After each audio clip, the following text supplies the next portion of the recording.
Hey, Tony Gassins here, popping in. You know, want to talk to you.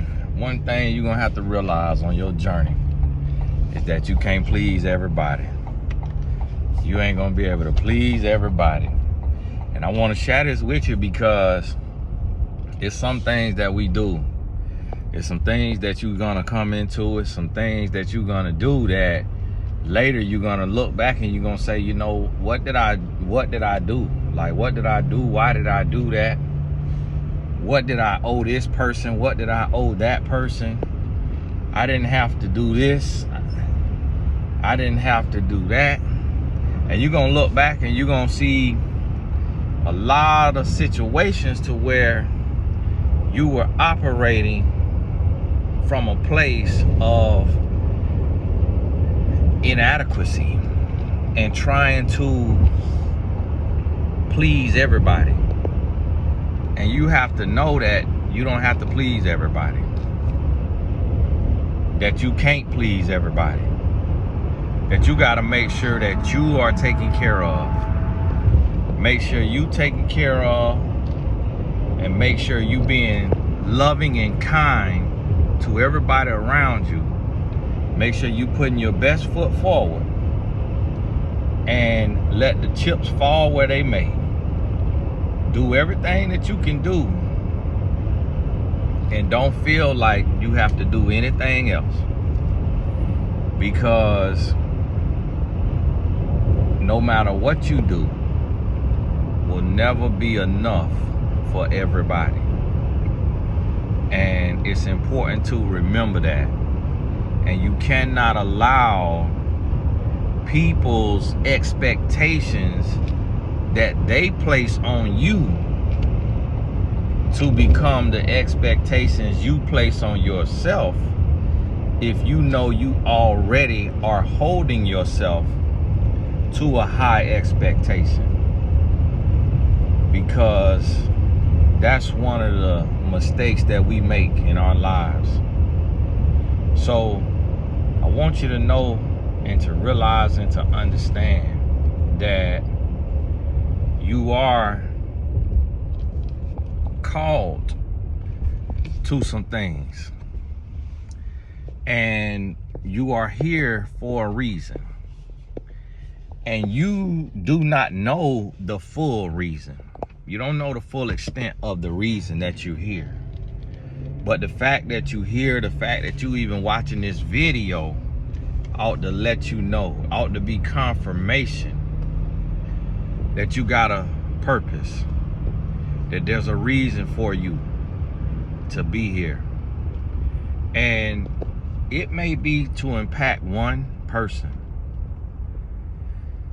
It may be to impact 10 people, 100 or 1,000 or 10,000 or 100,000 or 1 million or 10 million or 100 million.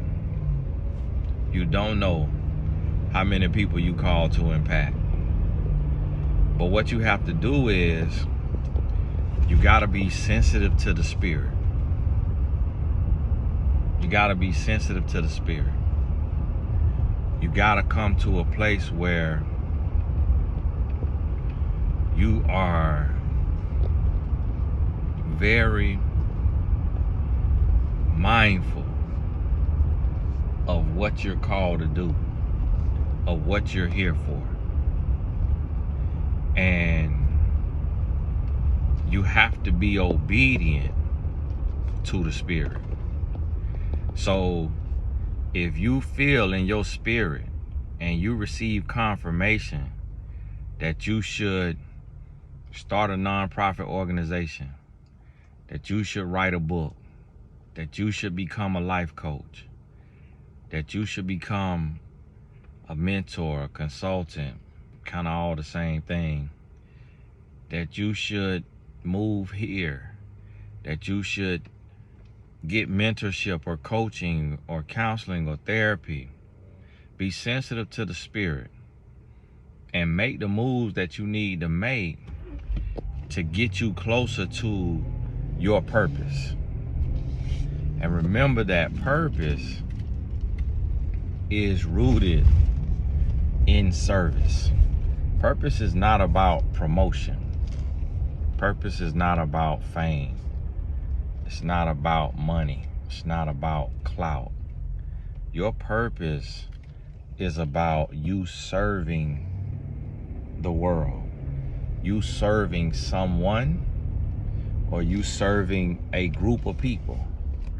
Your purpose may be as straightforward as going home and getting a loaf of bread, 2-3 loaves of bread, and making peanut butter and jelly sandwiches, putting them in Ziploc bags, and going down to the homeless row in your city and handing out those peanut butter and jelly, if that's legal in your city. That might be your tithes and offering right there. That might be just putting a little bit of food on them people's stomach. You never know how God could use that ministry. You could tape a little card with a scripture to that Ziploc bag, and or on top of staple it or tape it on top of that plate of food if you cook full meals, and you get somebody with you, y'all ride down there and you hand them that food out, whether it's a peanut butter and jelly sandwich or a full plate of food, and you put that scripture on there that lets them know to keep going and keep the faith, and that they're gonna be all right. That they're gonna be all right. And that's ministry. That's ministry. Somebody might find out you doing that and say, hey, I want to give you $10 toward that food that you doing. I want to give you $100. I want to give you $1,000. Next thing you know, you're like, oh, hold on. I done received the $1,500 that it's gonna cost me to start my nonprofit. I need to start my nonprofit and go and get me a grant. Go and get donations from people that I could give them a receipt for that donation so they could write that off on their taxes. Let me go ahead and get legit, because people like what I'm doing and support what I'm doing, so let me get this paperwork right. And that's all it takes. And that's what I want you to realize and understand, that it's always opportunity out there. It's opportunity. So you got to be ready. So, hey, God bless you. God bless you. Keep your head up. Keep going. Don't stop. Don't let nobody discourage you. The adversary gonna take and throw little darts at you to try to discourage you. People gonna say little things, do little things, and all it is just to knock you off your path. It's just to slow you down. It's just to discourage you. You got to understand what it's for. You got to understand what it's for. Don't get caught up in it. Go on about your business. Keep pressing. Keep being sensitive to the Spirit, and keep being obedient to the Spirit, and do what you put here to do, and watch what happens on the other side of your obedience. Watch what happens. It's gonna bless your socks off. Hey, this is Tony Gaskin. God bless you. We'll talk soon.